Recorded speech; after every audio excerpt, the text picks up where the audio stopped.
लड़का दादी पर गुस्सा निकाल रहा था। तभी अचानक उसे कैंटीन में एक काली परछाई दिखती है। उसने सोचा कि काले कपड़ों वाला आदमी दादी का बेटा होगा, पर तभी चाचा आकर बताते हैं कि दादी का बेटा आधे महीने पहले मर चुका है। उसके बेटे के टुकड़े कर दिए गए थे और उसका सिर अभी तक नहीं मिल पाया है। तभी दादी दुखी होकर रोने का नाटक करने लगती हैं।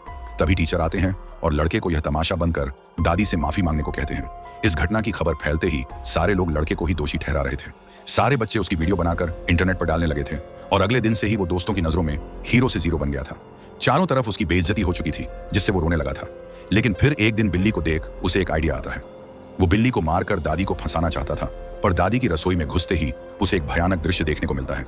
टेबल पर तरह तरह की पूजा सामग्री रखी हुई थी, जैसे कि कोई रस्म की जा रही हो। तभी लड़का फोन निकालकर इन सब की तस्वीर लेने जाता है तो उसका फोन अचानक खराब हो जाता है। तभी उसके पीछे एक काला साया आ जाता है। लड़के ने मुड़कर देखा तो काले साये ने उसको जकड़ लिया था, और जब काला साया अपनी टोपी उतारता है तो उसमें से केवल काला धुआं निकल रहा था। यह देख लड़के की तो डर के मारे पतलून गीली हो चुकी थी। वो लड़खड़ाता हुआ तुरंत वहां से भाग जाता है और टीचर को इसके बारे में बताता है। लेकिन टीचरों को लड़के की भूत प्रेत की इन बातों पर बिल्कुल भी यकीन नहीं था, और इसीलिए लड़का सबूत लाने के लिए अकेला वापस दादी की रसोई में एक चाकू लेकर जाता है।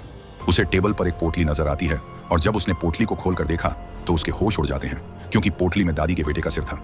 ये देख उसे दादी के सूप का असली रहस्य समझ आ जाता है कि दादी अपने बेटे की हड्डियों का सूप सबको खिला रही थी। लड़के का तो माथा ही घूम चुका था। तभी दादी प्रकट होती हैं।